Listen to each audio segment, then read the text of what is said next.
we are here this evening to witness this momentous occasion as the people of Kenya restate what is in Article 1 of the Constitution of Kenya, that all sovereign power belong to the people of Kenya. That's Kenya's new president-elect, William Ruto, speaking to a crowd after election results were announced this week. Ruto narrowly won against his leading contender, Raila Odinga, reportedly with 50.5% of votes. However, Odinga's camp and 4 out of 7 members of Kenya's Electoral Commission are disputing the results. But the chair of that commission has affirmed the election results, declaring 55-year-old William Ruto the winner. Ruto has been deputy president since 2013. 77-year-old Raila Odinga reportedly received about 48.8% of the votes. It is Odinga's 5th time running for president. Kenya's presidential elections have been making headlines all week, but who are these two candidates that have run such a competitive race? Joining me to break it all down is journalist Karanja Gashesha. Karanja, William Ruto, the president-elect, was just the deputy president, and Raila Odinga is also well known in the political landscape. So first of all, who are these two gentlemen? Hey, Hamela, good to see you. Who are these two gentlemen? Simply put, Ruto is the winner and Odinga is the loser. I'm sorry, I had to do that. But to know a little bit more about who these two gentlemen are, as you stated, Ruto is the outgoing deputy president and now president-elect. He's been a member of parliament. He's been in government essentially for the last 30 years. He was first elected in 1992 at a very young age, I think at the age of 32.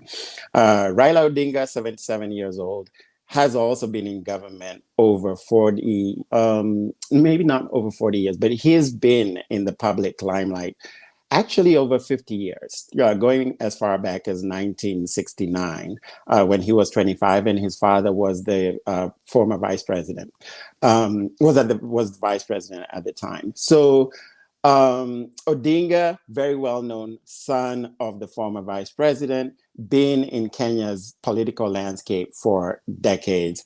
Ruto also been on the political landscape for decades, but he's famous for referring to himself as the son of somebody who nobody knows. So, you know, he doesn't come from a famous family. And part of his campaign was ran on that platform as the man representing the common man, as the person who would be an example to any Kenyan that you too can accede to the highest levels of not just government, but corporate world and education and what have you. So he sold himself as the candidate, as the person, the man of the people. Odinga, on the other hand, establishment candidate, who has been the perennial opposition candidate, the perennial what's the term really? He's always been in the opposition. He's always been pushing against government. And that actually earned him title of, statesman, as the man who fought for Kenya's democracy. That is not entirely true. And I can go into that maybe later on down the road. I can extrapolate on what that means. I would like to just explore that a little bit, because on the surface, it almost does seem like the opposite is true, in the sense that Ruto was the deputy president under Kenyatta since 2013, yet Kenyatta, at least in public, is endorsing Raila Odinga. So why wouldn't President Uhuru Kenyatta endorse his deputy president? Good question. I want to thank. Go ahead. It's actually a really good question. It is a mystery to most of us Kenyans. We can only speculate. So what happens is, as you may well know, as the world knows, Raila Odinga has been running for president for the last 25 years. Arguably, he's been trying to be president for the last 40 because he actually attempted a coup in 1982. And he's been in the public limelight, like I said, since 1969, because at the age of 25, when his father was vice president, he actually organized a protest whereby people in his community, in his region, threw stones at the then president Jomo Kenyatta. And that obviously led to very unfortunate incidents where people got shot. You know, the president's security protection team shot at the crowds. And so he's been in the limelight, and he's been in the limelight as the protest guy. The reason Kenyatta endorsed him, I think, was because in 2017, after he lost, there started to be drumbeats that are too awful to contemplate. His region started talking about secession. They refused to return to the repeat election, even after he won the case at the Supreme Court, where the election got thrown out. I think that the president, and I do think that he was mistaken in this, I think his judgment was misplaced in this. He thought that the best way to bring back that region was to embrace Raila Odinga. But then the problem with that was that he could have embraced him, he could have, you know, there's this famous thing called the handshake, whereby, you know, they shook hands and made peace, and presumably, you know, to bring the region back, which was, you know, arguably a good thing. But it doesn't make sense to then go the next step and endorse the opposition leader and essentially bring the opposition leader into government instead of endorsing his deputy. So I think it was in a misplaced attempt at subduing the opposition from Raila Odinga's region. But what that does create is, of course, is this really awkward situation where Uhuru Kenyatta has essentially destroyed his own party, and then also created real animosity within his own party, within his own ranks. Now, the people of Kenya did not go along with Uhuru on that. So the ruling party, the people that used to belong to the ruling party, they all left the ruling party and went with with Ruto, the new president, and hence why he is now president. So the president's own region rejected the president's endorsement of Raila and stuck with the original plan, which was essentially, even without an endorsement, the people that supported Uhuru and Ruto stuck with Ruto and ignored the president, which is, you know, it's something to be studied for decades to come. I don't even have words for it right now. We'll be thinking and talking about it for a while.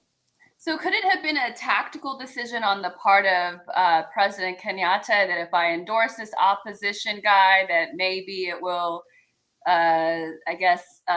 dilute his power as opposition? I mean, I know some of this might be going into speculation, but is there any indication that that might have been the strategy? Well, you would be going into speculation that has been ongoing in political circles in Kenya among political analysts. There were many, even within Raila Odinga's advisors, who told him, do not do this, you're being set up. He's only trying to manage you and dilute the opposition, which he did. He diluted the opposition. So there hasn't been an opposition in the last 5 years. And arguably, Uhuru Kenyatta was able to do essentially whatever he wanted to do in government because he had members of his own party who supported him sometimes, as well as the opposition who acquiesced to anything that was being asked for. As time went on, of course, his own party started to be, to oppose measures that he was trying to push for. So his own party actually became the opposition. I don't know if we'll ever know, but I'll tell you one thing, whether it was intentional or not, the result has been that Uhuru Kenyatta, so I have gone back and forth on this myself. I have argued that the reason that Uhuru Kenyatta brought Raila Odinga in was to A, dilute the opposition and his opposition and dilute his power, but B, also to manage him. because, he's this wild card who is just unknown. And by becoming, I don't know if you're aware of this, but Uhuru Kenyatta became the chairman of the coalition party, the coalition of parties that Raila Odinga ran and during this election, called the Azimio Coalition. So Uhuru Kenyatta, the outgoing president, is the chairman of that coalition, which is, there's just so many political machinations. Honestly, it is real political theater. It is really interesting. And so that would appear that he did so to manage him. So because essentially he's the boss in that party, in that coalition of parties. And what we are seeing is that Odinga is much more subdued. His protests are somewhat subdued. So it would appear that he did bring him in quite specifically to do this, to manage him, regardless of whether or not it was deliberate. The reality, though, is that it did weaken Raila. It strengthened Ruto. He placed Ruto in the position of opposition at a time when government is not popular. And whether that is a pure coincidence or whether it was planned is hard to tell, because this happened pre-COVID when he, endorsed Odinga. But then COVID came, of course, and then Russia, Ukraine, and there's no government out there that's popular right now. And that includes the Kenyan government, high inflation, COVID, just a depressed economy.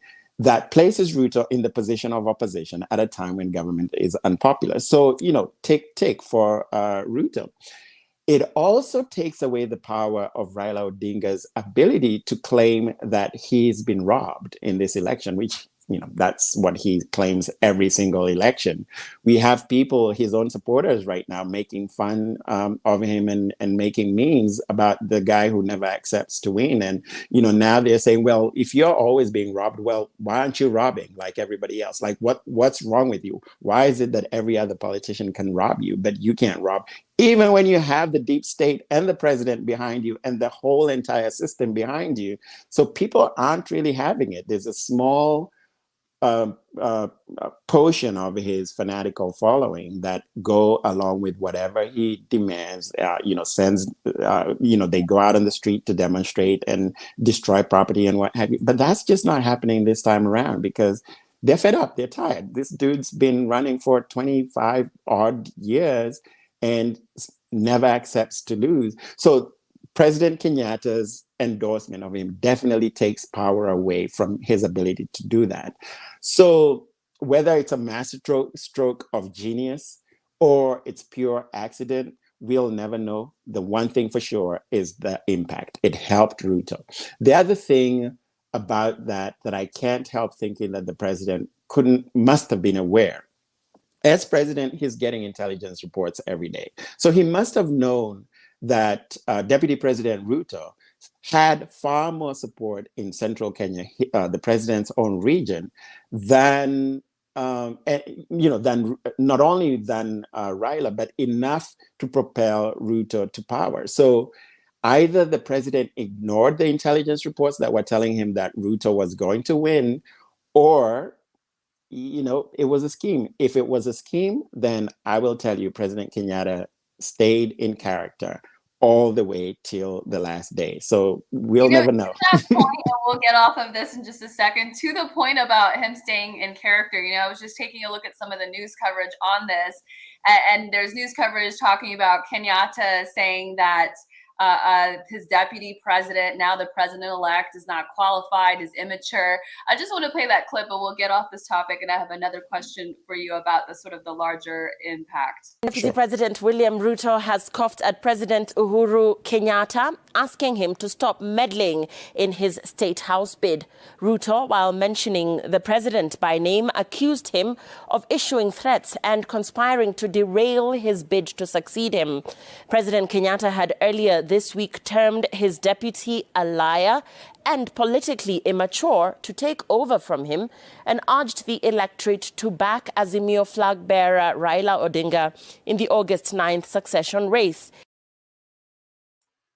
So if Kenyatta's playing, he deserves an Oscar, and it seems like Ruto is playing along with him, right?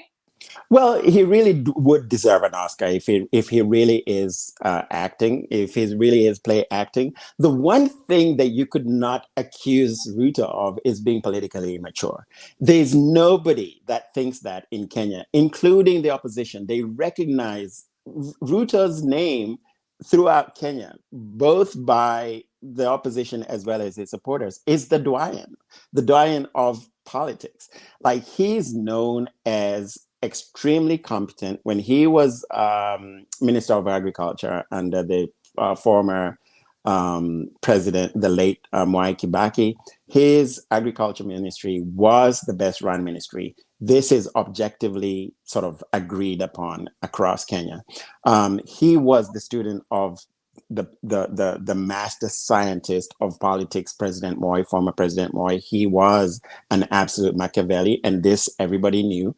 And Ruto was his student, but Ruto also was the student of Raila Odinga, and then of course Mwai Kibaki, and then President Uhuru. He is a really good student, and he's known as being a good student. He's known as being extremely competent, and he's proven that he is a master politician. He also took over power within his region, where he comes from, of the Rift Valley, where Moi is from. He took power over from Moi and suppressed Moi's own children, including former Senator current Senator Gideon Moi, who's just been voted out by somebody who ran against him under Ruto's party.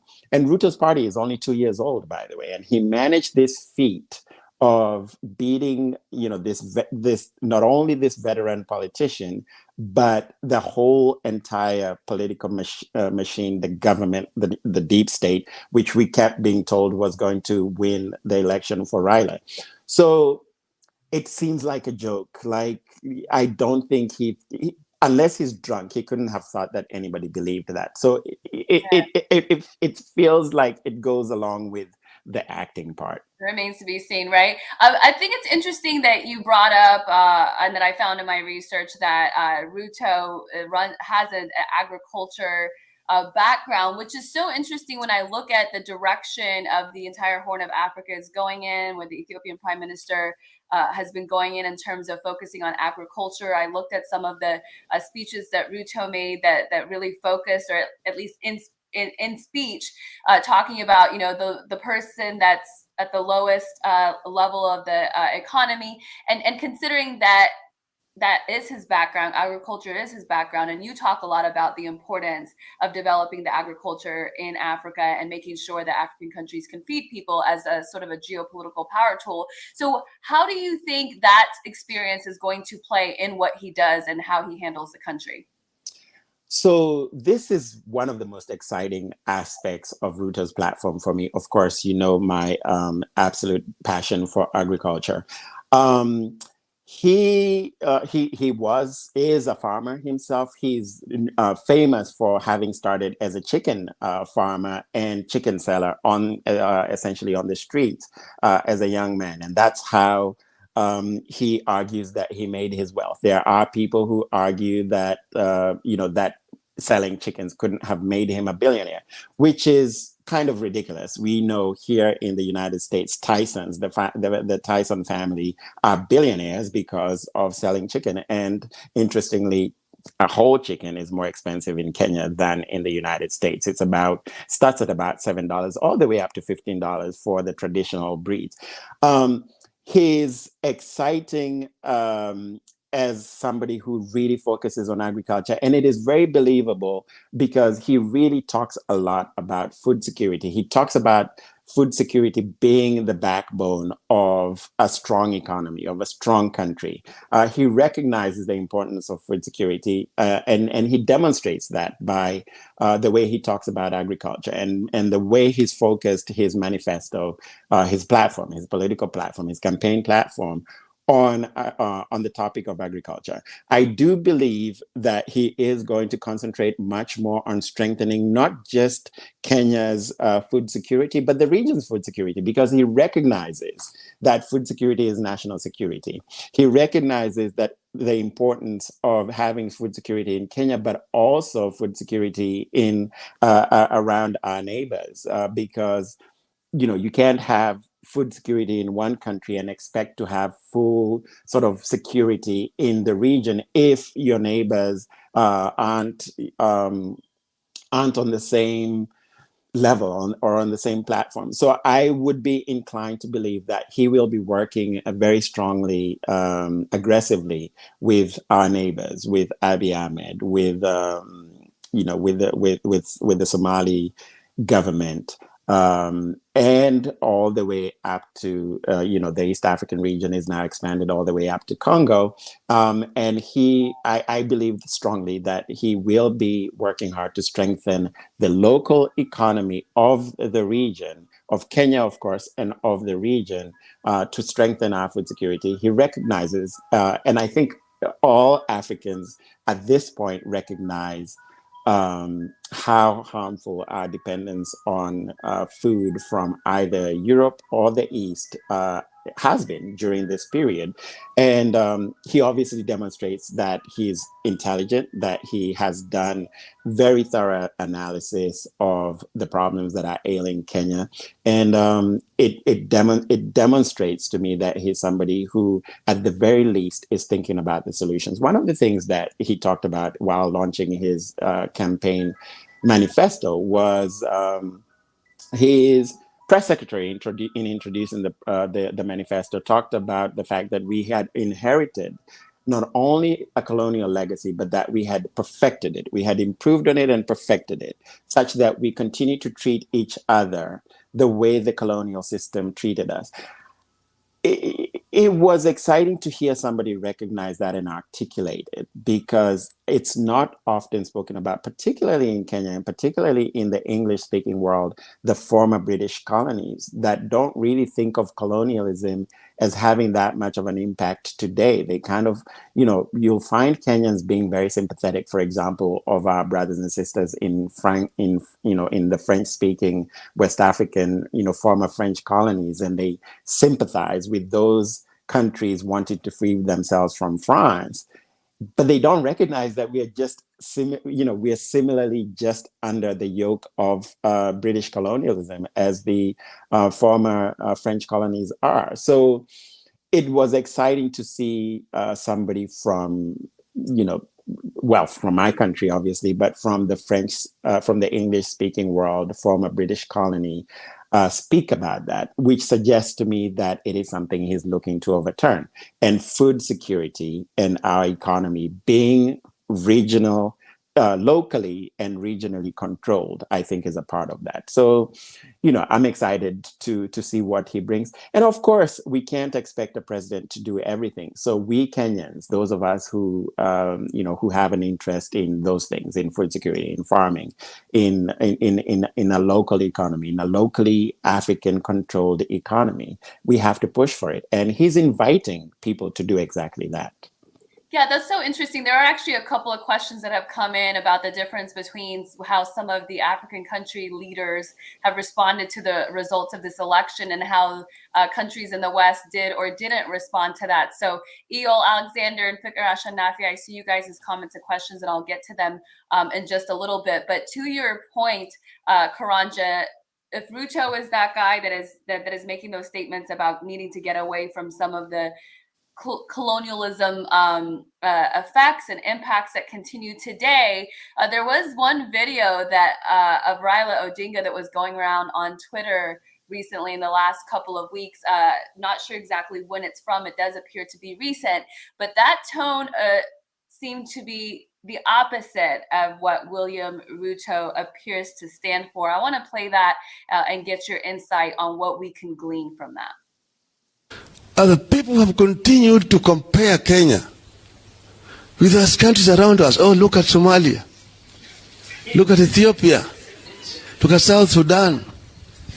Look at Uganda and so on. Kenyans do not want to be compared with the worst in the world. You should be compared with the success stories. And I give people the examples. Other people have continued to compare Kenya. All right, we don't need to see that twice. So he's basically saying, don't compare us to our neighbors, Ethiopia and Somalia. I mean, they're the worst. We need to have a higher standard of somewhere else. So, not knowing very much about his personality, what is that insight into? How awful really is that, right? And by the way, I joined on another browser just so I could read the comments. So I hope you didn't allow me on that other browser, because then I'd be looking weird. But how weird is that? Like, who says things like that? But I think it's very telling. I think it tells how he thinks of our neighbors. I think it tells of how he thinks of the West. He thinks of the West as the success stories. He thinks of our neighbors. He thinks of us as being less than. And so I think it is very telling, and I think that that explains what we would expect from his administration. He's not going to be looking to work with our neighbors. He's going to be looking to work with the United States and the United Kingdom and the West in general. He's not going to be looking at our neighbors for solutions. He would be. I don't think he even knows the term African solutions for African problems, because he believes so firmly in Western solutions for our African problems. He is so quick to turn to the West. Whenever he's lost an election, the first people he speaks to is Western media, Western diplomats. The first people he runs to is Western media and Western diplomats. Even today, his address, he made a point of calling out to the international press and the international community. I think they're tired of him too, which is hard to imagine, because they're so welcoming of anybody who causes division and strife. But I think even they have come to recognize that he's a liability. Well, I mean, I don't really know what the West thinks, but I think maybe they've found it impossible to use him the way they wanted to use him, or they thought that they could use him, because he's such a wild, what's the word I'm looking for? Such a wild card, such an unknown, so temperamental. But he has been the darling of the West. They have they welcome his disruption of not just Kenya, but the region. He talked about, I'm sure there's going to be a question in there about his willingness to recognize Somaliland, which is something that the United Kingdom is pushing for. Like, what African president steps into such a, without even consulting his neighbor, the Somali government and Somali president, right? And especially since that's one of the worst countries they don't want to be compared to. Why even get involved, right? Why exactly? Why bother? Like, why even insert yourself? They're exactly. Like, so, you and I have talked a lot about the No More movement and just the movement in general across the African continent and the diaspora, wanting to have African solutions for African problems. I think we've had enough of a sample size of doing it the opposite way, and it seems like the problems do not get solved.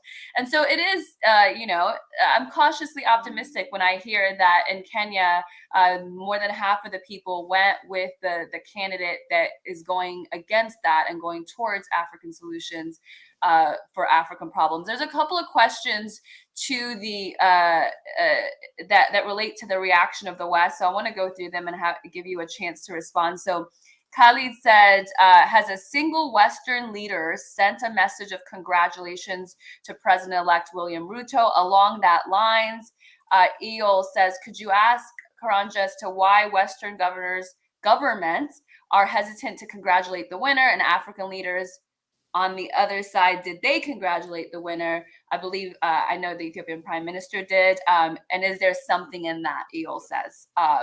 And then Fikr adds, has the West accepted the new president? Hope they'll accept Kenyan democracy, right? And nominated democratically the president they want. So they're all sort of asking the same thing, right? What's been the West reaction compared to African leaders' reaction? And what does that say about who Ruto is as a president-elect?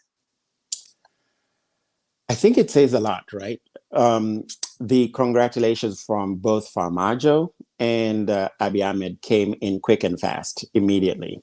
Immediately he was announced. Like, you don't even congratulate a president until he's inaugurated, right? Like, and if you're going to congratulate him for his election, at least, you know, it doesn't come within minutes. But that's, you know, I think the fact that Farmajo and Abiy Ahmed, two leaders that are well loved by their people, two leaders that are fighting against Western interference, the fact that their congratulations came hard and fast, I think is very telling. I think it must mean that they know something that probably even the rest of us do not about Ruto, because I'll be honest with you, I don't know that much about his overtures towards people like Farmajo and Abiy Ahmed. But what we have seen is that the African leaders have been very quick to congratulate him. I don't think any Western leaders have. I actually don't think it's important. I don't think it matters. The Kenyan election is far more transparent than the American election. The Kenyan election is so much more verifiable than the American election, so much more democratic,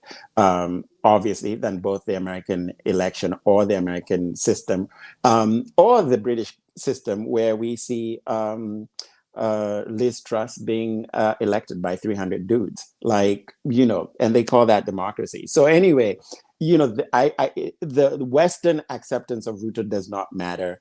Kenyans don't care for it. They're not interested. Kenyans are waking up slowly to the fact that the West looks to report the worst about our countries. I don't think Kenyans have been sensitized quite to the same level as Ethiopians, for example. I don't see Kenyans jumping onto a no more style movement or even the no more movement.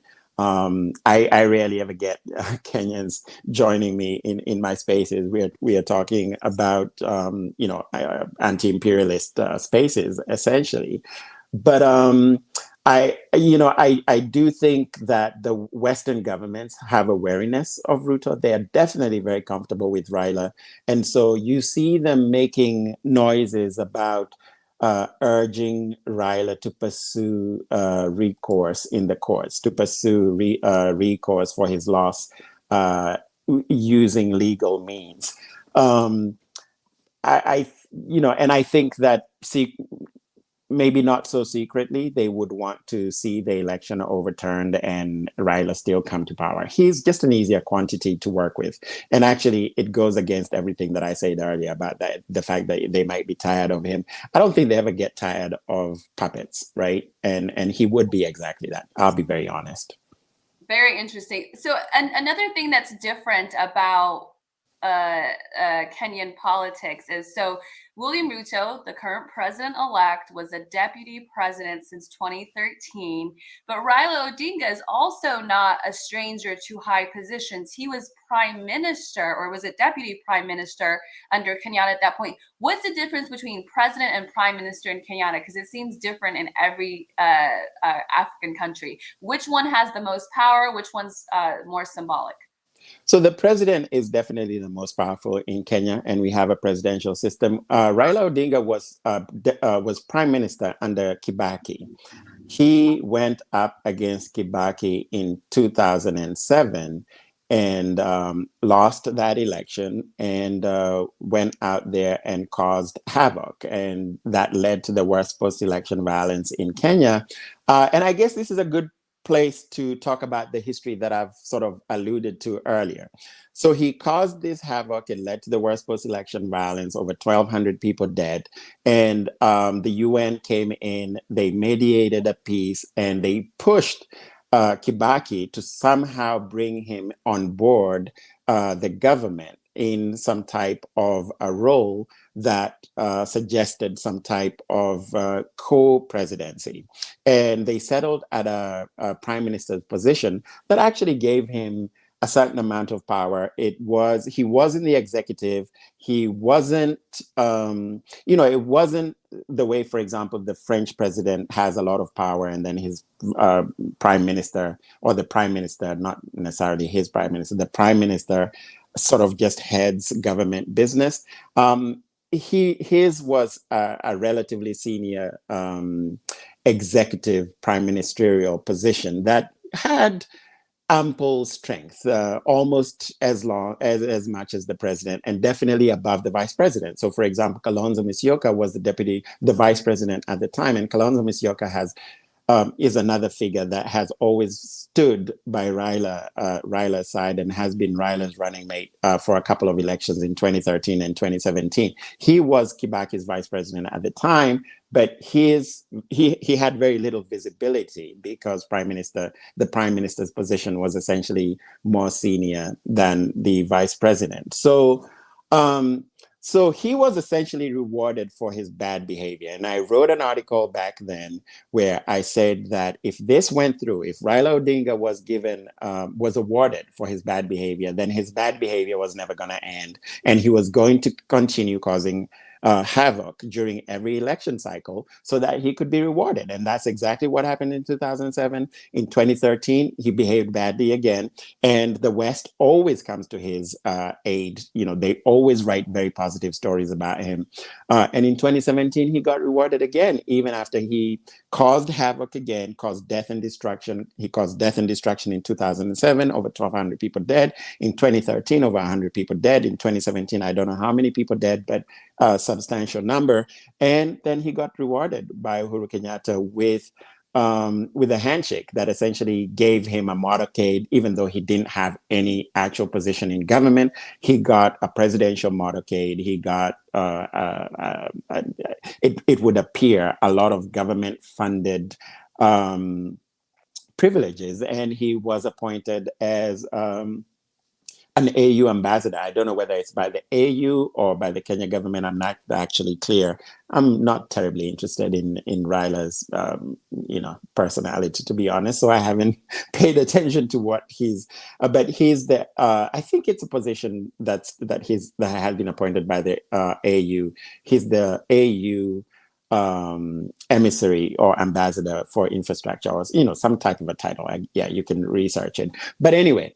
His death and destruction, his shenanigans that have caused death and destruction go back all the way, as I said earlier, to 1969, when he orchestrated this stoning of the presidential motorcade that led to people dying in his own region. That, I think, was the beginning of Raila's hatred and inculcating of hatred within his region for the region from which President Kenyatta, the late Jomo Kenyatta, comes from, and his son, obviously, Uhuru Kenyatta, also comes from Central Kenya, the Kikuyu community. And in 1982, when he attempted the coup against Moi after Kenyatta's death, again, over 600 people died. Odinga was arrested, went to jail because of his attempted coup. And frankly, the only reason he was not hanged for treason was because he was the son of the former vice president. And so, that saved him. And it's so insane to me that Kenyan media refuses to interrogate, refuses to even talk about this history, pretends that he went to jail for fighting for multi-party democracy. The person who actually suffered the most for Kenya's multi-party democracy is a man known as Kenneth Matiba. He was a member of parliament at the time who got really badly beaten and actually eventually led to, his fight against Moi led to Moi finally acquiescing to a weakening, to a diluting of the Constitution or the constitutional powers that he had, essentially created around himself to strengthen the presidency. So a lot of Kenyan media, collusion with Western media, with civil society, whom I call uncivil society. Civil society in Kenya is purely an extension of the CIA. They're funded by people like the Brookings Institution, the International Republican Institute, the International Democratic Institute, CIA front organizations that fund Kenyan civil society and civil society. And so they have backed Raila unquestioningly for decades, and Kenyan media has picked up from where uncivil society ends. And I don't know whether that collusion has just happened organically, or whether Kenyan media recognizes that because the West likes this guy via, the instructions that seem to come quite directly from civil society, or rather by judging by taking the temperature of the tone from civil society.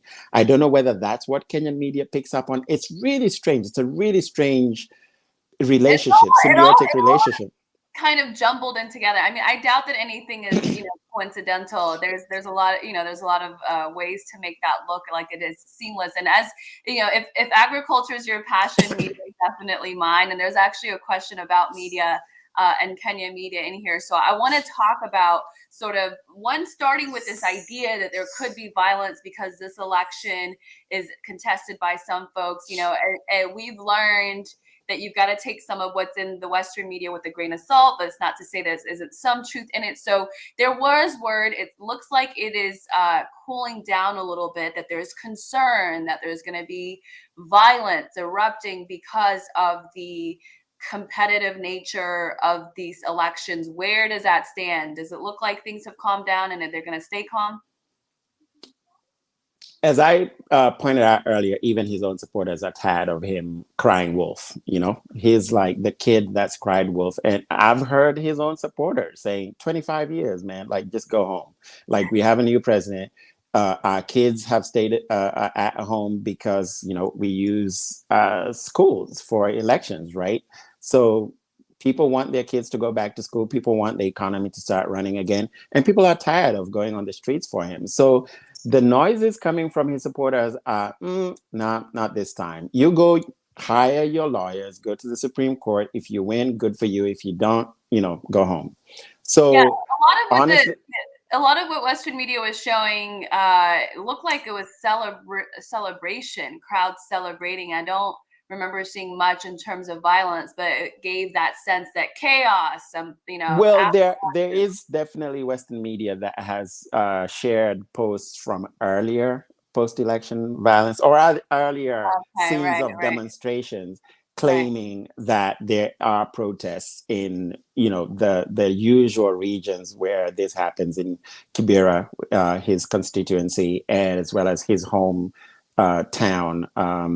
I don't know if it's actually his hometown. It's a sort of a slum area in the region he's from called Kondele. But one of the images that I saw looked like it was actually taken in a completely different part of the country, on one of the superhighways that has been recently constructed. And so, Western media desperation, usual tactics. An interesting analysis to do, just in terms of, because just on the surface, you can't, especially someone who's not very familiar with Kenya, you can't tell whether this is last election in Kenya, not in Kenya, in the city, not in the city. And as someone that's worked in media, I know that sometimes it's either a matter of not caring, not having the time. You just pull video that looks like it's people out in the streets, and it doesn't always matter, at least when it comes to covering African countries, whether it's from the current election cycle or not. So we'd be interested to see if we could get some information on that. Okay, a question on the media in Kenya. This appears to be very specific. So what Diazmat seems to know some things. Let's hear what you think, Karanja. So Wedi says, ask him why is Kenya the base of all fake news entities like Sahan, C2FC? Does the country even know about them and their harm in the HOA? So the short answer is, unfortunately, the country is not aware of these entities. They are not aware of the harm that these entities are causing. That's just the simple truth. Why? Because Kenyans are not informing themselves about what is happening with our neighbors. Why? Because that's generally the way we Africans relate to each other, right? We don't really relate to each other. Everybody now has Twitter, Instagram, the internet, essentially. And so you have a choice of interacting with which news you want to interact with. And Kenyans generally are interacting with American news, and maybe a little bit of British, European news. And Kenyans are very westward looking. They're looking at the United States. I mean, I often joke about this, that Kenyans think that they're the 51st state. And it's not unique to Kenya. I mean, you see that in Nigeria as well. So unfortunately, Kenyans do not know about this. I honestly don't know how we even raise awareness for Kenya, to the Kenyan community, to the Kenyan population about this, because even when I've raised concerns that would, from my fellow movement organizers to my fellow Kenyans about Kenyans' involvement in allowing our military, for example, to be used in Somalia, for AMISOM. Like, Kenyans are like, wait a minute, what are you talking about? Like, our troops are keeping us safe from Al-Shabaab. Like, they have no understanding. They consume, when it comes to media about our neighbors, about our fellow Africans, they consume Western media. There's very little reporting from our own channels, and it's not because they don't have the resources. Like, Citizen TV is the second biggest media station in Africa after South African Broadcasting. They have the resources to have correspondence across the African continent. It's just not what Kenyans are interested in. We see the same thing in Nigeria. Like, we don't have Nigerian media in any of the other African countries, despite the fact that I'm pretty sure that they have pretty big channels. But Citizen TV really is a very professional channel. They have the resources.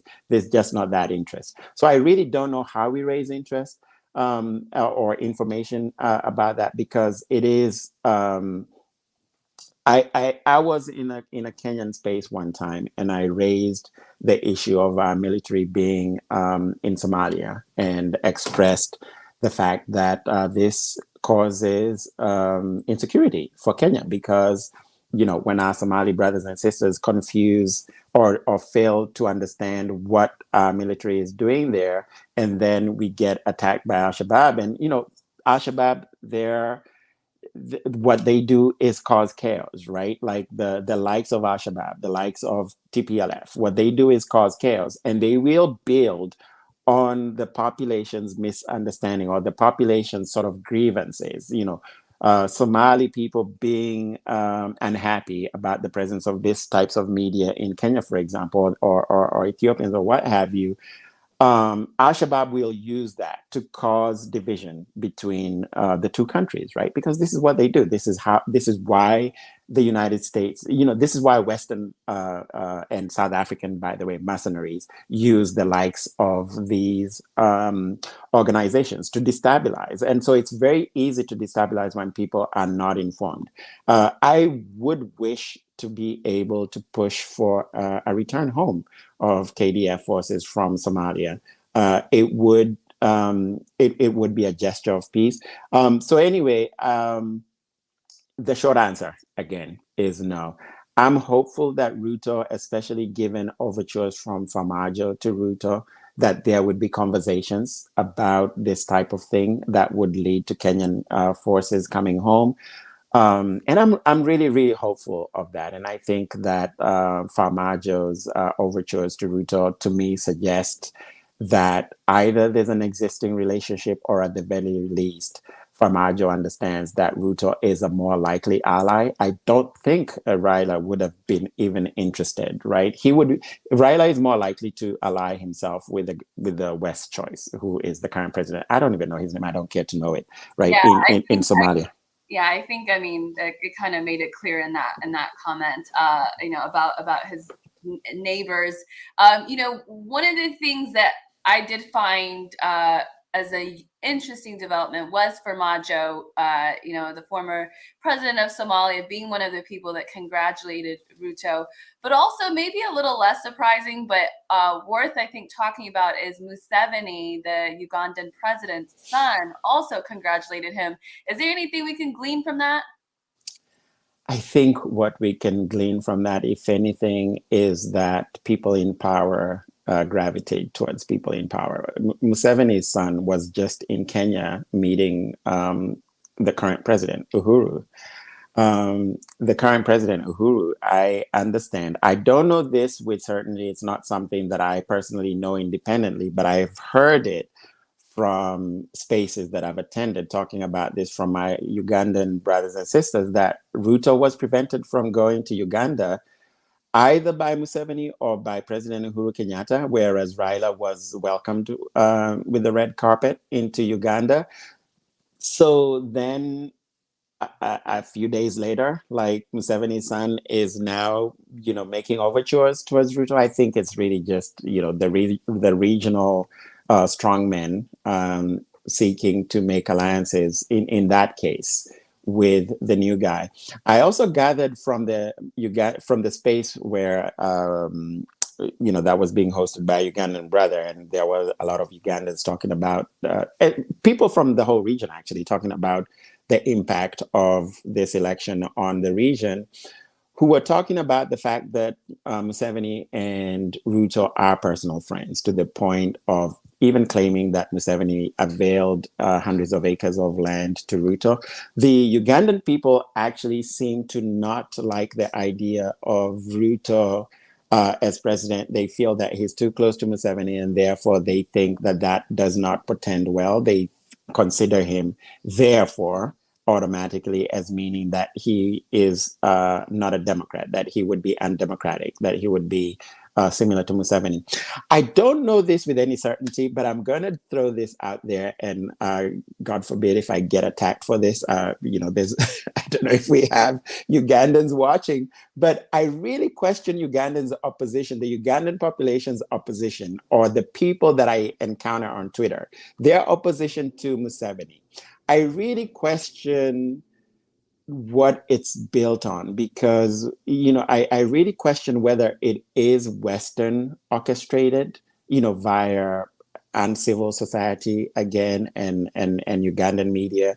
It's so easy, as we often talk about. This is a bit of a sort of it's all related. Definitely, the audience is interested in stuff like this, because I think what we all just are curious is, okay, so are these leaders and the Horn, Central Africa, are they going to work with each other? Are they going to work with the outsiders and enemies? And Museveni going to continue down the road that he's been in? Or if he has different kind of leadership in the region, is it going to get better for Ugandans, for people in the Congo, for people in Rwanda? I have heard that criticism of Ugandan opposition, that it looks like it's a political opposition and not so much a people's opposition. And because of that, there may be, or it appears to be an indication that it is funded from the outside. So I'm not convinced. I'm not convinced that the Ugandan people are as opposed to Museveni as social media would have you believe, or the Ugandans on social media would have you believe. I am loath to be one to talk about any other country with authority, especially opposing people from that country. And so I'm very hesitant on this, which is why I sort of, made my little disclaimer, if it can be called a disclaimer. I'm just expressing a hunch. I have a feeling that because it's so easy to refer to any African leader as a corrupt African leader, as a dictator, they're just, I think if you ever look up the word African leader, the words that go with African leader more than any other thing is corrupt African leader, right? Or dictator African leader. Like, it's so easy. If I became president of Kenya today and people started calling me dictator Karanja, like, it doesn't matter that I'm an activist. Like, right. It just flies, right? Yeah. There needs to be no evidence, right? Because Western media just throws these words so easily. And I can't help thinking that the opposition to Museveni is really Western driven. And I do not believe that Bobi Wine has had the votes to actually win. Museveni has his support base, and there's just more of them. And the opposition is actually really badly organized, just like Raila Odinga. He's really disorganized, by the way. His campaign was total disarray, and they trusted. And this is another, I'm sorry, I'm going round and round in so many circles. It's all related. No, please. I'll bring it back. Yeah. I'll say this, like, there was such disarray. And this is another thing that makes me think that President Uhuru Kenyatta really just brought him in the fold to manage him. President Uhuru Kenyatta convinced Raila and his whole coalition and all the politicians around him that the deep state was going to win it for Raila Odinga. So guess what? They were lazy. And they'll admit that too. They're admitting that they were outsmarted, that the Kenya Kwanza, the Ruto's alliance was just much better organized. They're admitting that. And they were in disarray. His campaigns have always been in disarray, quite frankly. He's badly organized. And all he's good at is this communication style, which is very Trumpian, by the way. Which he's, and he's trained, he gets free training from the International Republican Institute and people like the Brookings Institution, many, like I said, CIA-fronted organizations, similar to Bobby Wine, similar to is it Chimasa or I can never remember these uninteresting foreign puppets, Chamisa in Zimbabwe of the CCC.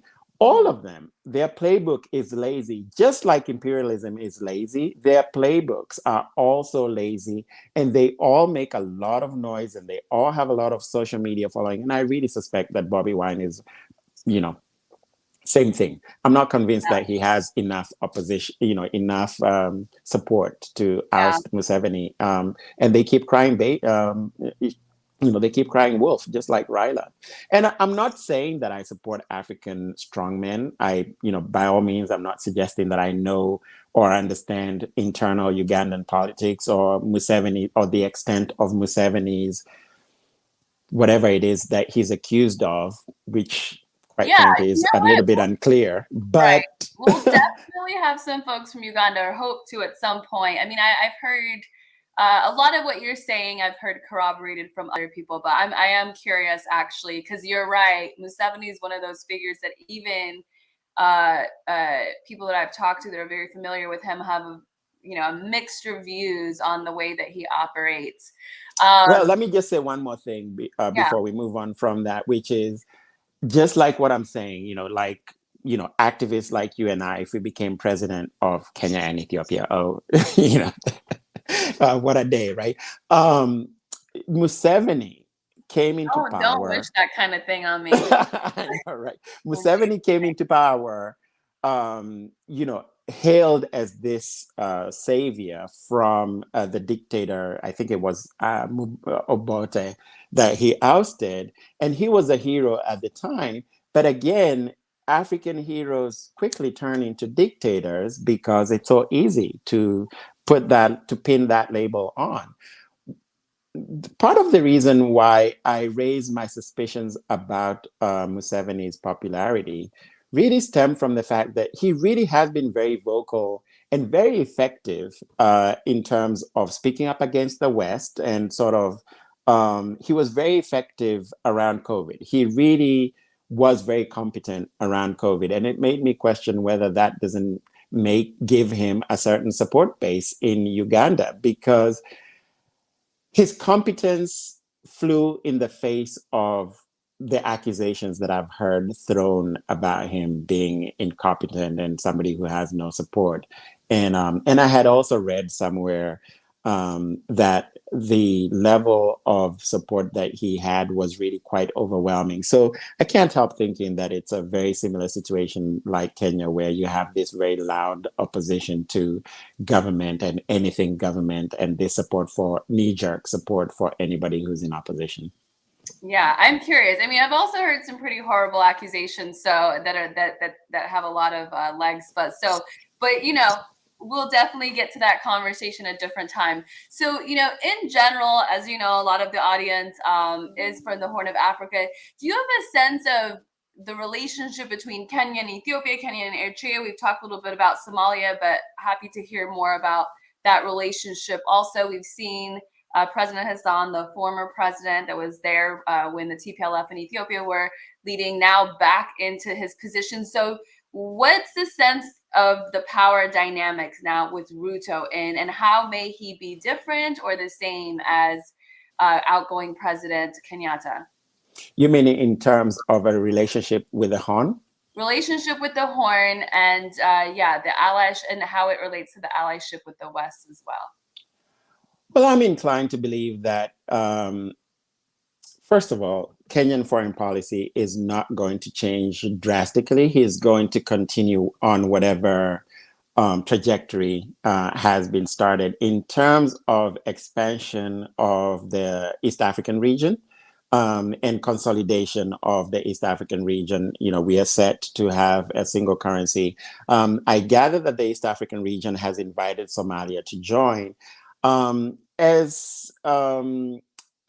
so I think the status quo of not being confrontational with fellow African leaders will probably continue. So even with President Hassan, I would imagine that the relationship would be cordial.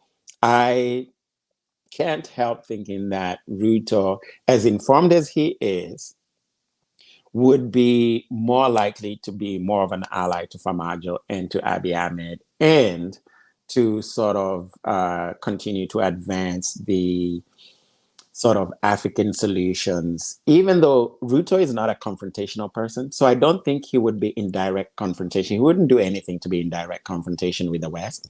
And also, you know, they happen to have these nuclear weapons, right? So it's probably also wise. But he wouldn't be in direct confrontation. But I think he would make overtures to the likes of Farmajo, to the likes of Abiy Ahmed. He will subtly indicate to people like these that he wants to strengthen the region and sort of reduce dependence from outside. And I think the beginning of that is food security via agriculture. So I think, similar to really my approach, because that's one of the reasons why I focus so much on agriculture and food security, I think that he would focus on an area like that could easily sort of flow under the radar, right? Like agriculture doesn't seem that dangerous when, as a tool of resistance, I think. Although of course we the CIA have ears and eyes everywhere, they recognize that food security is an essential part of national security, and so they do seek to destabilize that. And so it would be challenging, but I would be inclined to believe that he would start off alliances with something that seemed benign like that. Right. Yeah. It seems benign until you get to a certain point. Exactly. And then it's hold on. So I'll end probably with these two questions, and then I'll let you add what I maybe forgot to ask. If you had to give a criticism of Ruto, what would it be? And if you had to, validate something that Ralia has done, stands for, or her supporters believe in, what would that be? Validate something that Raila has done. Okay, let me give you an example. Let me use Trump as an example. I'm not saying he's the worst, but some people would argue, but you can look at Trump and some people say, no, only racists support Trump. But then others would say, no, there was an actual grievance among blue collar people in parts of the United States that weren't the city, that were ignored. And that's what he was appealing to. So is there something about Raila, his followers, that you can look at and go, well, yeah, I can understand that, but? Well, I can understand the fact that his supporters do support him, because he's implicitly or covertly alluded to the fact of Kikuyu, the Kikuyu tribe being too powerful in the country, and he tapped into a certain resentment of the Kikuyu, who have spread throughout Kenya, who own property in the Rift Valley, who own property at the coast. And, there is genuine sort of resentment of people in these regions about the strength of Kikuyu and sort of, land ownership in particular. Is that the ethnicity that both Ruto and Kenyatta are from, or? So Ruto and Kenyatta are from two different ethnicities. All three of them are from different ethnicities. So the Kikuyu are the ethnicity that Kenyatta comes from. Gotcha, okay. And that's the ethnicity that actually brought Ruto into power this time around, ignoring Uhuru Kenyatta, essentially the guy from the same community. So he's done it in a very negative way, and he's manipulated, he's exploited that resentment. But I think if there's a positive that is to be gleaned from that, and you're really, really causing me to stretch my imagination. But here's what I will say though. It's fine. I can do this. Though. Riley got 48.8% of the votes, right? Like considering it's 50%. Everything as is. So that's almost half the country. So whether they're right or wrong, what is it that half the country sees in him? So I think it's that. I think that he promises them that he is somehow going to bring greater equality. So if there's anything positive to be gleaned from that, it is that I do think that what it did raise is an awareness among the Kikuyu that perhaps there is a need to at least be seen to be willing to share power. And so this time around, what we are seeing is, for the first time ever, there is no presidential candidate from the Kikuyu community. So what has actually happened is that it has led to Uhuru Kenyatta and the Kikuyu people being willing to yield power to other communities. And so Uhuru Kenyatta went out of his way. And if this is something that he did that honestly, even I give him credit for, I don't know how sober or awake he was when doing this. I'm referring to Uhuru Kenyatta.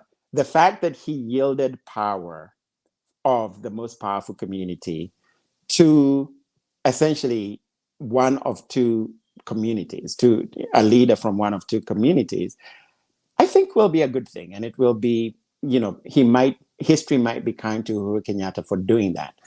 And Raila Odinga, in his opposition to the Kikuyu, even though it has been very negative and very tribalistic, did create that awareness among the Kikuyu that resentment might, is destabilizing. I do not believe or think that the resentment is fully deserved, because I don't think Raila has created this image of the Kikuyu as powerful as, for example, white people in South Africa, which is just far from the truth. The Kikuyu are not the majority. They are simply a plurality. They are about 20% of the population, if that, maybe less. And so, and they happen to, because of proximity to Nairobi, the Kikuyu come from the region around Nairobi, and they are a farming community. I think a combination of that and the fact that President Kenyatta, I don't really know if President Kenyatta being the first president, being a Kikuyu, has anything to do with it. But anyway, the perception is that it does, or it did. So I feel like you have a pretty solid understanding of the ethnic politics in Ethiopia. When you compare it to that, is ethnic politics really much of a significant issue in Kenya, or does it look different, the political friction? It's different and it's similar. So it's different in the sense that there's never been, so even though we've had 4 presidents and 3 of them have been Kikuyu, and only one has been Kalenjin from a different tribe. So that is seen as Kikuyus being in power, but the government has never just had people from one tribe, or from the Kikuyu tribe, to be very specific. The government has always had a mixture of people from right across Kenya. And that's what Jomo Kenyatta did. And Jomo Kenyatta also did yield power to Moi, who was from the same community as Ruto. And at the time, actually, Moi comes from an even smaller dialect of from that tribal grouping of a group called the Turgen, who were really not very well known. So we had a president in Moi from a minority community, as a result of Jomo Kenyatta's doing. And Jomo Kenyatta did ensure to have a great deal of representation in his government. He doesn't get a lot of credit for that. So it's not similar in the way, for example, that the TPLF government had control of Ethiopia and ruled with a certain level of an iron fist. So we've never really had that in Kenya. If anything, the only dictator we've ever had really was Moi, who was from a minority community. And the way he was ousted wasn't with violence, it was constitutionally. It was by pushing for an alteration of the constitution to reduce presidential powers, which he had consolidated around himself as a result of trying to protect himself after the coup attempt by Raila. So, in that sense, I think that there's always been a certain level of equality in Kenya. So, for example, even though the Kikuyu are the wealthiest and the business owners and have had presidents, from their community, you have other communities that control other areas. So, for example, the Luo people from Raila, they're highly educated. They're all the lawyers. They control education. They control the legal profession. There's a lot of them that are doctors. And so you just have, the media, the biggest bulk, the greatest chunk of people in the media are from Raila's community. So there's a certain. And then, the Kalenjin, as a result of Moi, he empowered the Kalenjin. And he did so at the time unfairly by giving them an unfair advantage. But quite frankly, I look back on that as a positive thing because he really did raise a community that was otherwise somewhat invisible. And so as much as Moi did it in a negative way, it would be so much easier to say positive things about Moi than about Raila. But even though Moi did it so that's an example of something, I guess. Let me see if there's something. I think it's what I said about Raila, the fact that he raised awareness among the Kikuyu of the potential for resentment, even though it was exaggerated. The suggestion that the Kikuyu are as powerful as white South Africans in South Africa and as discriminatory is just not accurate. See, you did it. So now, Ruto. Yeah, what's the, he looks presidential charming, like there, the energy is there. But if you had to offer one critique of Ruto, what would it be, or one concern? Well, he's definitely seen as a bit of a strongman. And I think one of the things that I forgot to mention is that, I don't know if I mentioned in this interview, I don't think I did, is that in 2007, he and Raila were on the same side. And when Raila caused all of this death and destruction in the Rift Valley, where Ruto is from, actually Ruto was his foot soldier in the Rift Valley, where the majority, the greatest bulk of Kikuyus died. And these are the people that have actually now put him in power. And so he is seen as a bit of a strongman. He is seen as somebody who might be uncompromising and who might harbor sort of dictatorial tendencies. I just don't believe it. I mean, even his speeches since winning, that's not what is presented. But the reason that people give that assessment of him is because when he was on Raila's side, he was Raila's foot soldier, where the greatest death actually occurred. And he was seen as the leader, essentially the foot soldier, Raila's foot soldier in that.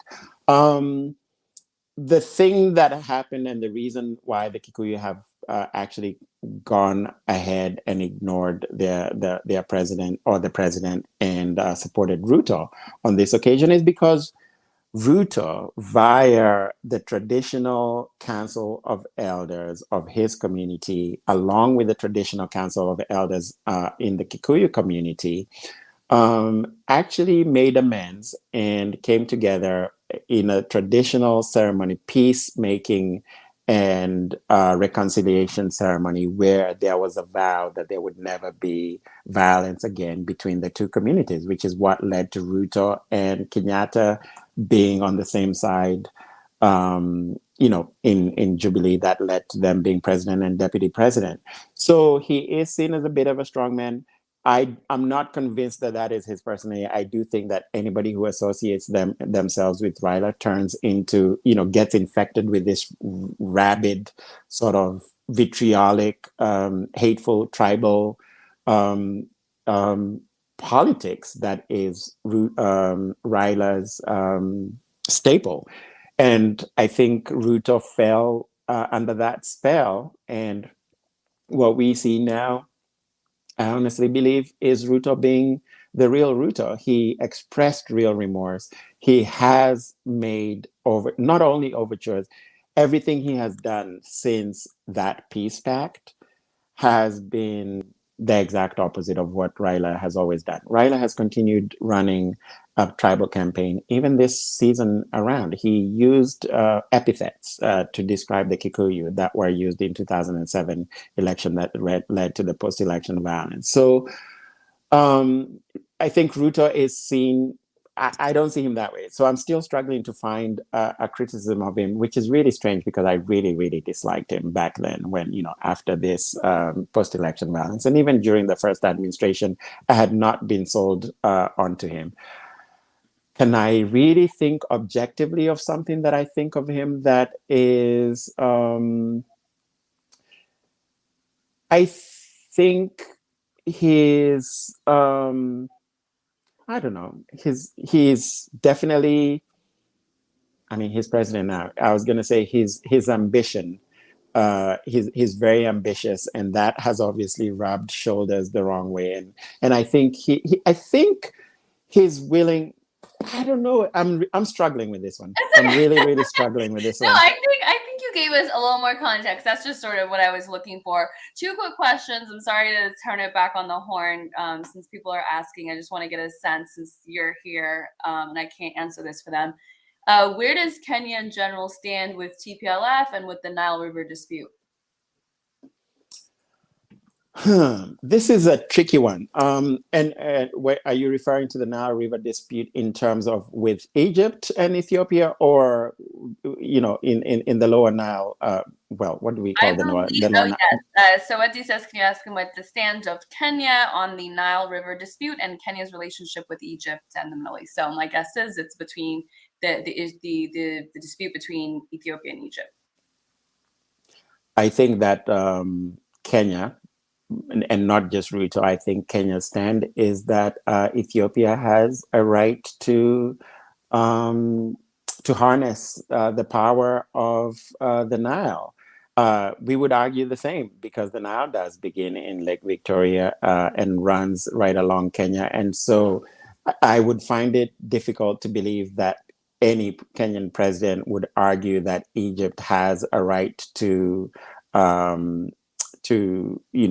protest people using the river that runs through our continent and our lands in ways that are beneficial. And I'm not convinced that Egypt has legitimate concerns. I mean, if the primary use of the dam, the GERD, is electricity primarily, that means that water continues moving anyway, right? It's not being sort of diverted. It's simply being held in the dam to power turbines, electricity producing turbines. And I would imagine that Ruto talks a lot about dams, and he would be loath to be prevented from using a river source to harness its power for the benefit of the Kenyan people. So I would be very surprised if he took the side of Egypt. And, Egypt isn't our neighbor. Ethiopia is. So I would hope that Kenyans like me would push for that stance. And Egypt has been a relatively destabilizing, not relatively, has been a destabilizing force, right? And sort of seems to want to align themselves more with Europe and or the Middle East more than with the rest of Africa. So our allies are in Africa. I would want to see a whole full Pan-African family and unity, including North Africa, But the North Africans, quite frankly, are the weakest link in Pan-Africanism. They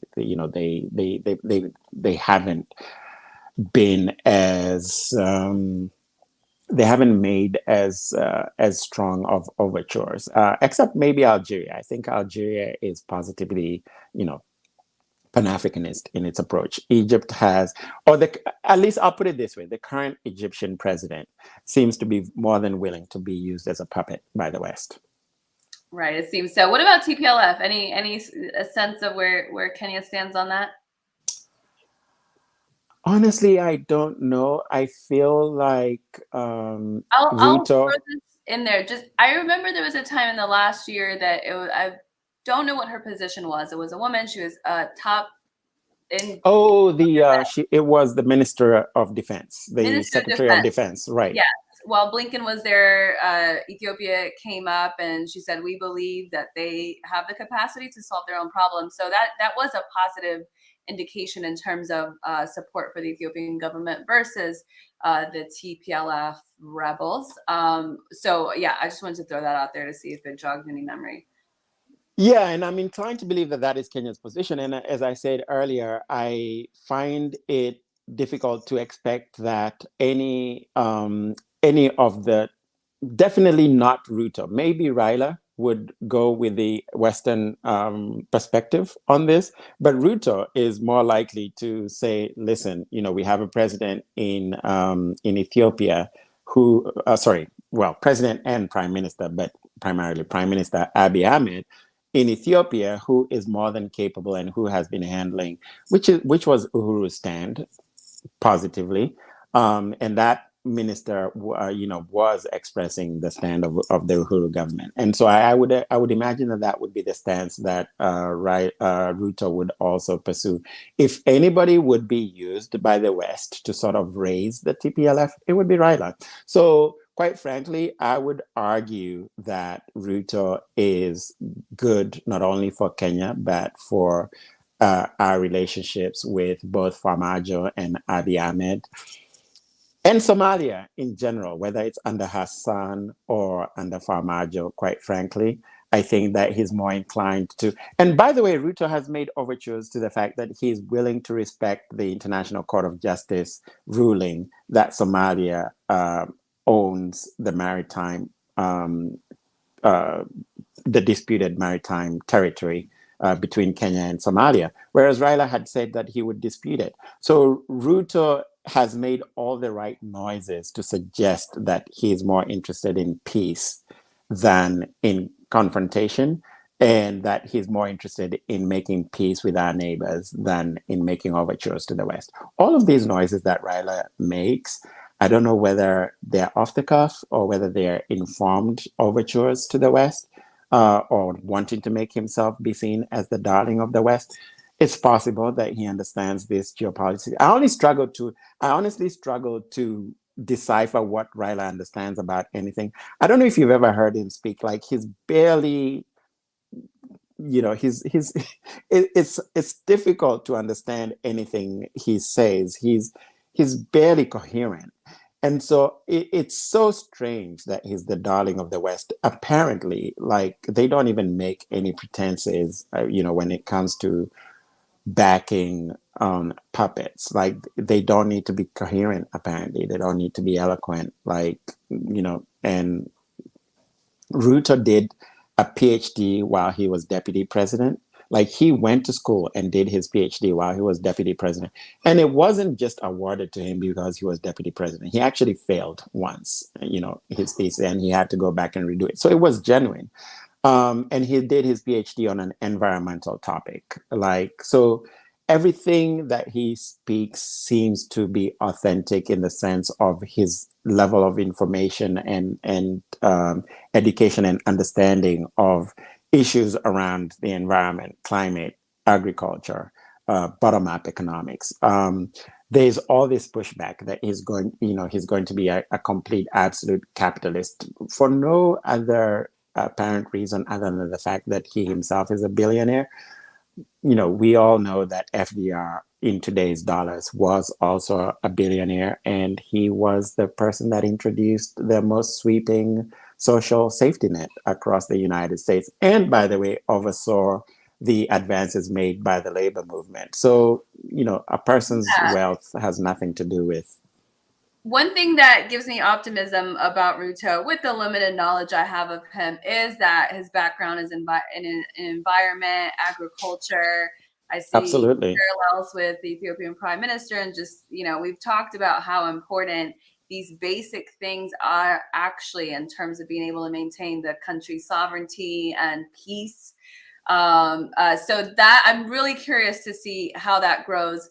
Also, really quickly, why, and I kind of have an answer, but I want to hear your answer. Why every time the journalists are covering anything anywhere near Kenya, not even in Kenya, but anywhere near Kenya, they're stationed in Nairobi?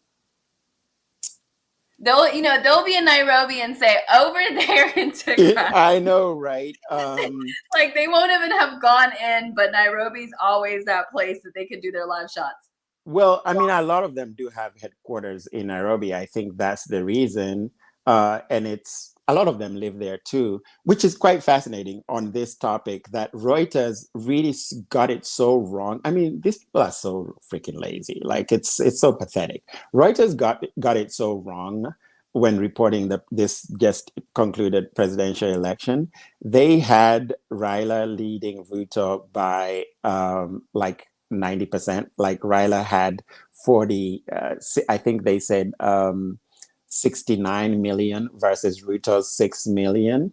Like, Kenya's population is not even 60 million. And they're so lazy. Like, they posted this online. And then even after that, they posted another story that was completely just, off, where they're talking about how Raila is ahead. And then right there in the heading, and then right down within the story, they talk about how it was at 26% reporting, and later on in the story they report at that something like 70% reporting or 80% reporting that Ruto was ahead, but they hadn't bothered to change the heading. But I think it's out of laziness. They don't bother to travel into the regions, because why would you, when you can just say you're in Africa, right? Like, right. I think they recognize that their audiences can't tell the difference. But I'd like to hear from you why that is, because I actually don't know definitively. It's just as simple as that. I mean, my question, I think, just practically speaking, if Kenya is friendly, to foreign journalists, and they have a huge station there, and there's probably relative stability compared to maybe other nearby countries. I don't have an answer that's much different than yours in that sense, but I do wonder, what negative impact that has on Kenya. I mean, it definitely has a negative impact on some of the countries that they report on from a distance, because they're, so I'm just, would there be value in Kenya limiting that? But maybe it's getting, a benefit that is actually ultimately, does good for the country as well. So I don't know. Obviously, there's economic benefit to having, people stationed in Kenya, and, who would really push journalists? Kenya isn't going to push journalists to go report from Addis or from Mogadishu, right? Because A, we welcome the hotel tax dollars, right? But B, because it's just, it would be treading into territory that government has no business in treading into. But we should call out the journalists. We, the citizens, should call out the journalists. It's so lazy, like, to report about Somalia, like, as if you could not go and book a hotel in Mogadishu and report from Mogadishu or Addis or from many other cities in Ethiopia or Somalia, for that matter, right? That are perfectly safe, perfectly fine, because we know this, because we travel to these places, and there's a lot of, perfectly fine and safe places. Well, right you across. Might accidentally run into the truth if you do that. You spend long enough in this space. You might trip. You might trip on the truth, Right. Some people might later have to say, hey, we actually told them all this stuff. Well, I will tell you one thing. The Kenyan population, Kenyans on Twitter is a very active Twitter account that essentially seeks to represent, it's the voice of Kenya. But to that, I'm so curious. I want to get more in those conversations. Yeah, and they do a really good job of calling out Western journalists, and they are calling out Western journalists for their laziness in reporting. And so, this is something that definitely, we should do more of, and that the normal movement should. You know what? I'm so glad we're talking about this, because this is a really good way of inserting messages into the Kenyan sort of Twitter sphere, the Kenyan social media sphere, via Kenyans on Twitter. Like, just by tagging Kenyans on Twitter. I mean, who knows? I tend to be good to know. I tend to be overly optimistic and always see like issues, ending imperialism like tomorrow. So, I mean, there's definitely seeds have been planted, and I think there's a lot of incredible voices that have yet to get their full, exposure. Like I love to see just African journalists, in the diaspora, or they're actually taking interest in the stories of other countries in Africa, even if they don't know a whole lot. I mean, the threshold for, Western journalists, non-African journalists covering any story is so low. They don't have to know the language. They don't have to know the culture. You're saying like, oh, I don't really feel comfortable, commenting so much on Uganda. They feel fine commenting on any country, I know, right? with a lot less information. So I absolutely do have faith in folks that are native to the African continent, whether they live there or not. I think the more that we can get each other's story right, like the less we need to be relying on Western media, and they can actually report on the stories here in the United States, because there's plenty of stories that don't see the light. Absolutely, right? Like, so one of the stories, one similar situation was where this journalist, like that I was mentioning earlier, who posted this picture that was clearly from a previous, from previous events. Who knows whether it was even from election protests? It was just a random picture of a soldier. Might not even have been Kenyan. Who knows? But anyway, it did look like just had it Kenyan. In their files. It was free. Right. It was a Kenyan soldier.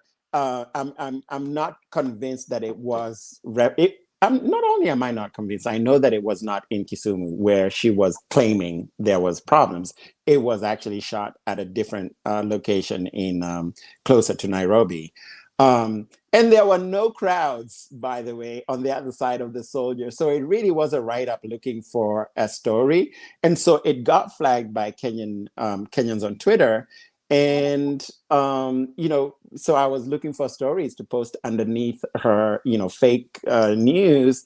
And there were all these stories, of course, about, mass shootings, like just being too many in the United States for the media to cover, knifings in London just being so excessive, and all kinds of craziness. January 6th and the crazy, former president, if you can call him that, like going to grab, his driver and try and like completely insane. Like we had a madman ruling this country that we, that we call home, right? But anyway, Kenyans on Twitter called it out. And so what I would say to your audience, tag Kenyans on Twitter. It's at KOT, hashtag Kenyans on Twitter, hashtag KOT, in stories, especially that pertain to our neighbors that are either affecting our neighbors, or either, coming from Kenya and sort of affected, where there's a negative impact because of Kenyans not being aware of certain things. If you tag Kenyans on Twitter, at the very least, the more we do it, it might not pick up immediately, but the more it's done, at some point, I think, that's definitely one way to connect to Kenyans. Kenyans on Twitter is where all Kenyans go to find memes. That's the first thing that they do, is make memes. And they're very funny. But very expressive. It's a cathartic way to express. I did put in the comment section, you guys, at KOT, hashtag KOT. that's a very easy Twitter handle and hashtag to remember. Anything I didn't ask you, Karanja, as far as the elections goes? I know we went into a lot of different places, but I'm not sure if I derailed what you came to talk about. I honestly don't think that there's anything we didn't cover, because even when you didn't ask it, I threw it in there anyway. Like the good journalist you are. It feels quite comprehensive. Well, thank you. Yeah, I mean, I'm so delighted to be talking about this. I feel like I'm even finding my voice about, being able to talk about Raila Odinga truthfully, because his supporters are so fanatical and rabid, very similar to Trump supporters, such that Kenyans trying to tell the truth about him get silenced by our fellow Kenyans. And so people have really never spoken the truth about him. It's been silenced by the media. The media keeps it on the hush hush. A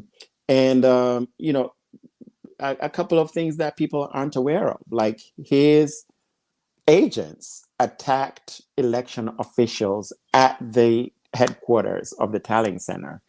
This isn't covered on local media. It's not covered in international media. They write sort of headings about chaos at the Bomas of Kenya, the center where the tallying was happening, but they don't describe what happened. His chief agent, a well-known lawyer who appears on TV all the time, a senator, punched the IBC commissioner. Like, none of this stuff is covered either by Kenyan media or Western media. So Kenyan media is extremely lazy and extremely pro-West and extremely pro-Raila. And I've never really understood why they would be so pro somebody who's so ineloquent. He's not a good representation of Kenya, who's caused so much death and destruction. And so it's a bit of a mystery, other than it's so obvious that it seems bizarre that would be the case, the simple fact that he's a Western puppet. But I've never really understood how the Western puppet, like you said earlier, these things are very subtle and hard. The lines are always very blurry. It's hard to understand them. But it seems bizarre to me that Kenyan media would be so pro this man simply because he's the guy that the West wants. He's never been a good representation, a good representative for Kenya. He's really, really ineloquent. The current Kenyan president, who turned out to be a bit of a dud, is, at the very least, he's really, really eloquent. Like, his speeches are so well done and so well written. Whenever he doesn't go off the cuff, that is. Is it Ruto or Uhuru Kenyatta? Uhuru Kenyatta. Gotcha. Ruto is eloquent and well-spoken and very disciplined. So this will be very refreshing. But you will see, I mean, if you pay attention, Kenyan media will be very negative towards him. They always have been. It's very difficult to understand that relationship, other than that Western media has managed to somehow insert, not just Western media, but Western influences in general, like we know the influences, have managed to insert themselves into Kenyan media. I don't know how they've done it. I'd love to do a study on it. Really, it's just a study in media is everything. Like, it's everything. It literally forms reality. It does. It really does. It creates people's reality. I mean, I'm curious how much money there is from the outside, the so-called West, in Kenya media. I mean, it's also subtle. Every time I see, African News Network, Kenyan News Network, Ethiopia, you're just like, who is it actually funded by? And often when you look at it, it's the French government. It's the some other country government off the continent. It's some telecom company in whatever country that's not, but they have the face that makes it seem like it's from that native country, or it's from the African continent. And then they mix in the truth with the lie. So it's just so it's been cooked for a very long time. And I think it's going to take us some time in these sort of conversations to really figure out where the lines are in terms of what's really organic coming from people and what's actually being embedded through all of these different channels. The thing that makes it difficult for me to understand is that there's little evidence that Kenyan media is heavily invested in by Westerners. It does seem to be owned wholly by Kenyans, but maybe that's just my Who ignorance. are It those might not be the Kenyans case. owned by?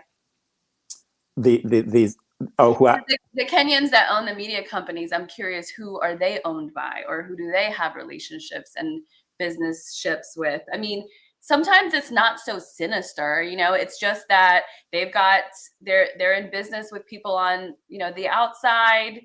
They don't necessarily understand how negative the impact of what they're creating is, because sometimes there's, you know, legitimate information. So I'm just curious. I mean, unless the people themselves, right, unless the Kenyan business people themselves are okay with that narrative, but I just doubt it's possible without these, you know, seasoned narrative manufacturers that come well, from. I will say that the biggest media company that I was describing, Royal Media Services, which we refer to really as Ryla Media Services, is owned by a Kenyan billionaire who is a self-made billionaire, quote unquote, as far as we know, and who's a friend of Ryla's, and goes back to, you know, like the 1960s when they went to school together they didn't go to school together in the United States, but they were friends from really far back.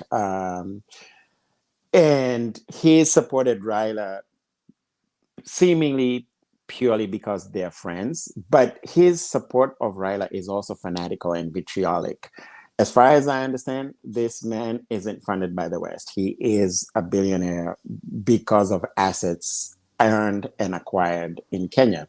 Whether they acquired legally and straightforward way, you know, it is not known, but they do seem to be locally acquired. And so his support of Ryla makes sense, in that sense that they are friends. But even then, these sort of anti-Kenyan narratives, I think that Kenyan media doesn't recognize them as anti-Kenyan because, of course, it's very fashionable to be against African governments, right? As we said earlier, and Ryla has always been the guy who has always opposed government. Now, the thing, of course, is that this time around, he was the government candidate, and the current president made it clear that he was willing to break the law to support Ryla. The media never called him out on that, which was just so bizarre. I mean, the media used to be really vitriolically opposed to Uhuru Kenyatta until he became friends with Ryla. Like, it's just so bizarre. That is so interesting. Yeah, it doesn't add up all the way. But then, you know, I need to learn so much more. What about Ruto? Are there any media, you know, houses or entities that tend to be very favorable towards him beyond just that they may actually, you know, like where he comes from? So somebody mentioned both Ruto and Ryla own media houses. Is there truth to that? Ryla doesn't actually own any media house. Like, Just has no backing. he's not organized enough, I think, to own such an entity. Ruto did buy a station called Radio Africa, and that's the only station that puts out any positive stories about him. They're just not very big in Kenya. I've only learned about them very recently, and I don't see any stories from Radio Africa. And that's not to say that other Kenyans aren't seeing stories from them. I simply haven't. I just don't think that they're big enough in Kenya, unless I may be completely misinformed about this. So that's the only one that puts out positive stories and seeks to be, I believe, neutral about, well, not neutral, but reports the news as is, and is supportive of Ruto, of course, because he owns it. But it's nowhere near as big as Ryla Media Services that I was talking to you about. Like I said, Citizen TV that is owned by Royal Media Services is second biggest station in Africa. Services is a company that Ryla owns? It's me that I'm the one that calls it Ryla Media Services. Okay. It's actually called Royal Media Services. RMS. I had a moment. No, I just wanted to clarify if that was what was said, I think people would wonder why I didn't mention Well, it. yeah, well, Kenyans call it Raila Media Services because it's so blatantly pro-Raila, like it's Fox-like in its vitriol, in its support, in its fanatical support for Raila. A lot of parallels there, but it's so interesting because I feel like right now Fox is like reasonable in some sense in terms of the foreign policy, but we'll I mean they're making sense in a way that like CNN isn't. It's crazy. I'm not necessarily co-signing it, but that's I mean, obviously we know that they do that simply to oppose the current government, but hey, whatever, like, right? Like if it's doing yeah, at least I mean, whether it's they make so much sense and it's so interesting. But yeah, you're right. It's all politics at the end of the day. So I'm not putting too much weight on that. Just last question. What about the, like, I know we're young, but I'm talking about like the youth of, in Kenya, in terms of how involved are they in all of this? Are they engaged at all in what's going on in politics, or what's the general focus? So the Raila side ran a sustained campaign to suppress the vote by, via misinformation and disinformation, and these suggestions that A, he was being backed by the deep state, and B, that all politicians are the same, and therefore really, don't worry about what any politician's platform might be. Just go vote for the guy that you like. And sort of, with whispers of just vote for the guy who's from the community that you're from, kind of thing.